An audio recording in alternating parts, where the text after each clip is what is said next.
आज के अखबार में एक न्यूज़ पढ़ के मन विचलित हो गया, जिज्ञासाएं जाग उठी और एकदम से समझ में नहीं आया कि ये किसी ने वाकई में सच्ची बात है, घटना घटी है, सच्ची घटना है, या फिर पेपर अखबार वालों ने, न्यूज़ वालों ने, मीडिया वालों ने खुद लिख दिया है। खैर, इसमें आप सबकी राय चाहूँगा। कहानी कुछ इस तरीके की है कि गुजरात का जो प्रदेश है वहाँ एक जिला पड़ता है जिसका नाम है तापी जिला। तो वहाँ की अदालत जो है, कोर्ट ने एक फैसला सुनाया जिसको आजीवन कारावास की सजा सुनाई। अब बात करते हैं कि उसका जुर्म क्या था। जुर्म था गौ तस्करी करना, ये जुर्म था। तो अब जो गौ तस्करी करने के जुर्म में उसको आजीवन कारावास की सजा दे दी गई। उसका महाराष्ट्र का रहने वाला था आरोपी, अपराधी। तो उसका नाम था आरिफ अंजुम, जो एक मुस्लिम समुदाय से बिलोंग करता है।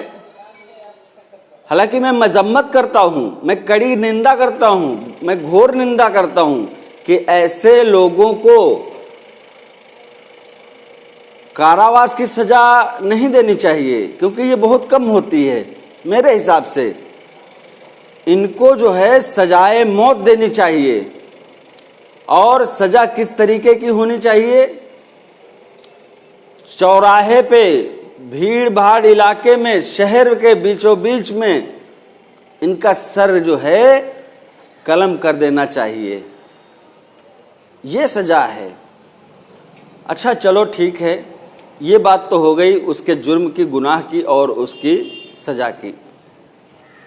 लेकिन सबसे ज़्यादा जो मुझे हर्ट कर रही है या हमारे अंदर जो सवाल पैदा कर रही है, जिज्ञासा पैदा कर रही है, वो ये बात है कि तापी जिले के जो कोर्ट के जज साहब थे, जिनका नाम है श्री महोदय एस.वी.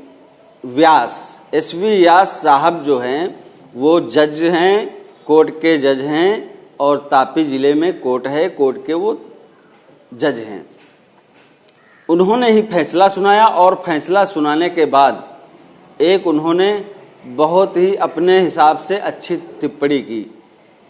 वो टिप्पणी कुछ यूँ है कि एस.वी. व्यास साहब महोदय मिलॉर्ड जी ने ये फैसला सुनाया कि तुमको आजीवन कारावास की सजा दी जा रही है आरिफ अंजुम को, जो महाराष्ट्र का रहने वाला है, गौ तस्करी का आरोपी है, और आरोपी नहीं बल्कि वो गुनाहगार है। तो उसको ये सज़ा दी गई। चलिए, सज़ा बहुत कम है मेरे हिसाब से, उसको फांसी या सरकलम करना चाहिए था, क्योंकि जो हमारी हुकूमत किसी चीज़ की इजाज़त नहीं देती है, इस्लाम भी कहता है कि उसको जो है खाना और उसको ज़बह करना, उसको मारना भी हराम है। क्योंकि हम जो है, इस्लाम धर्म जो है वो सिखाता है कि आप अपने देश के प्रति वफादार रहें, अपने देश की भलाई सोचें, देश के हित में काम करें। ऐसा नहीं है कि हम मुस्लिम हैं तो मुस्लिम प्रस्त वाला काम करें। नहीं, हम हिंदुस्तान में रह रहे हैं, हमारे लिए बहुत ही अमन है, यहाँ पे चैन है, सुकून है। हम जहाँ पे रह रहे हैं, ऊपर वाले का शुक्र है, रहमो करम है कि कोई भी किसी तरीके का विवाद, दंगा फसाद, धर्म और ये सब नहीं हो रहा है। हो रहा है कहाँ पे? जहाँ पे ये राजनीतिक पार्टी और इस टाइप के जो शरारती तत्व होते हैं वो सब इन चीज़ों को बढ़ावा देते हैं, चाहे तो इस्लाम धर्म के हों, चाहे वो हिंदू सनातन धर्म के हों। तो ये लोग जो है भड़काते हैं, लेकिन जो भड़काते हैं वो तो बहुत पीछे रहते हैं और मरने कटने वाले दूसरे होते हैं। कौन? जो भोले भाले होते हैं, उनको यूज किया जाता है, उनका मिसयूज किया जाता है। चलिए, अब बात करते हैं जो जज साहब ने टिप्पणी की। तो जज साहब ने टिप्पणी ये की है कि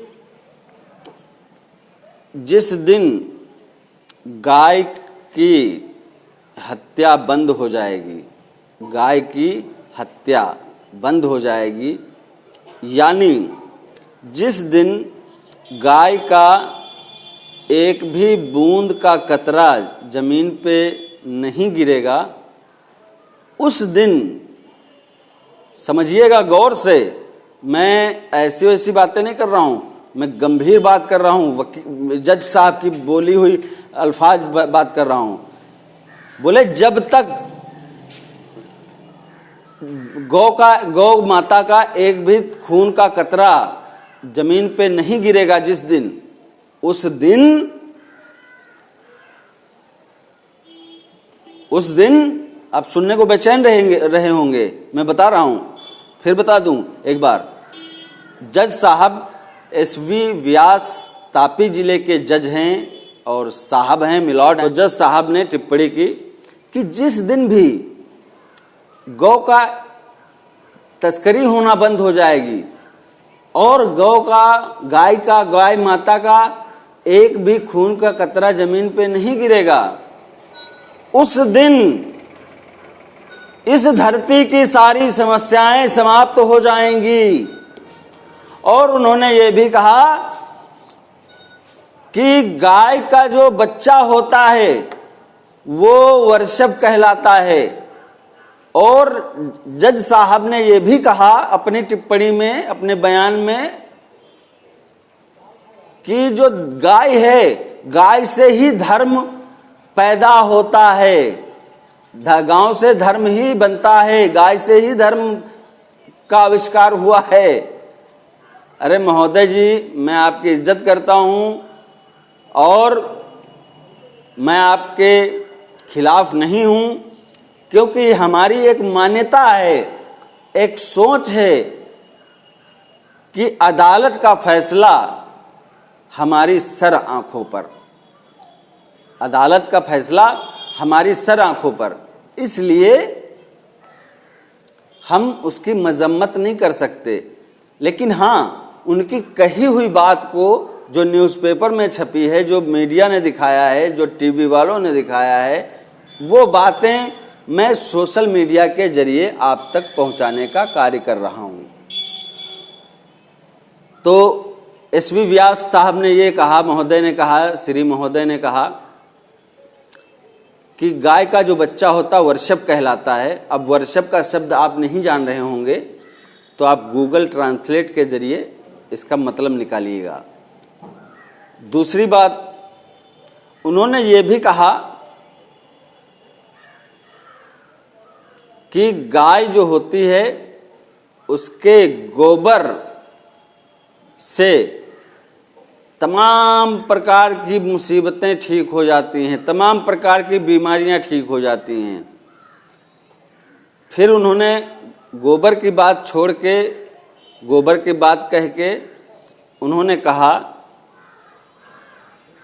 महोदय ने कहा, मिलॉर्ड ने कहा कि गाय का जो मूत्र है वो रामबाण है, वो रामबाण है, तमाम प्रकार की बीमारियों की वो दवा अचूक दवा है, अचूक नुस्खा है।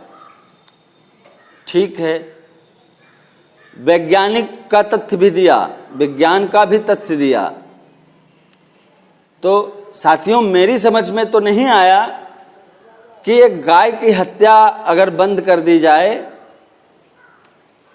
तो इस धरती की सारी समस्याएं कैसे खत्म हो सकती हैं। अगर हाँ वास्तव में खत्म हो सकती हैं तो आप कारावास मत करिए, आप जेल मत भेजिए, सीधे सर कलम करिए उन हरामखोरों का जो गाय, तुम्हारी गाय माता को छेड़ते हैं, मारते हैं, काटते हैं, खाते हैं, उनको आप सरेआम कत्ल कर दीजिए।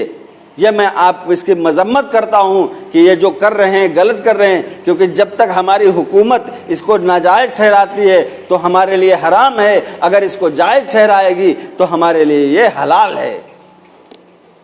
इस्लाम जो है वो प्यार मोहब्बत से फैला हुआ है, और जो ये आतंकवादी होते हैं वो इस्लाम के नहीं होते हैं, वो ना दीन के होते हैं ना दुनिया के होते हैं। उनकी मानसिकता, उनकी सोच शैतानों वाली होती है। तो वो उनको मत जोड़िए इस्लाम से, इस्लाम से जोड़ना है तो डॉक्टर अब्दुल कलाम आजाद को जोड़िए, डॉक्टर एपीजे अब्दुल कलाम को जोड़िए, या बहुत सारे ऐसे हैं जो उनको जोड़िए। धर्म कहने का आशय यही है कि आप जो है मेरी जिज्ञासा को कृपया शांत करिए। मैं बहुत ही परेशान हूँ क्योंकि इस टिप्पणी का, इस बयान का बहुत बड़ा निचोड़ मैं समझना चाहता हूँ। मुझे कोई समझाएगा तो मैं समझ जाऊँगा, मैं समझने का प्रयास भी कर रहा हूँ।